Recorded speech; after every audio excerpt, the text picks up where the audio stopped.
Okay, I've got a 2016 Kia Soul, and if you're trying to inspect the engine, which you should once in a while, for any leaks or damage, you want to remove this plastic cover, as you can see where the red arrow's pointed at. It's called a engine splash guard. Now, when you look under there, it's going to look a little intimidating to take off, but trust me, it's really easy to take off, and it doesn't take very many tools.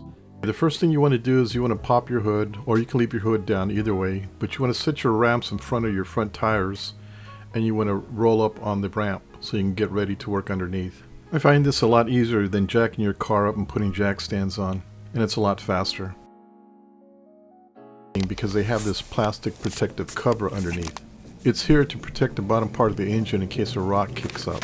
This is what it looks like when you remove it, but don't get intimidated. This is really easy to remove. Here's a drawing so you can easily visualize what you're going to do. As you can see, I've put red and green arrows here. The red arrows are plastic clips like you removed up on top, remember?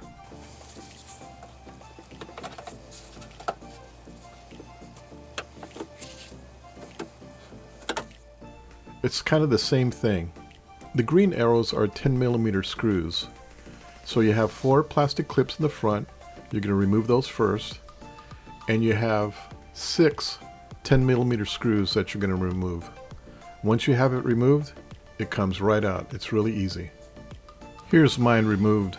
It looks pretty beat up. You can pick these things up for anywhere from 15 to 50 bucks depending where you go. I may think about getting another one. Check out my next video where I replace my engine splash guard with a new one. Okay, well, I hope you enjoyed this video, and I hope it was very informative.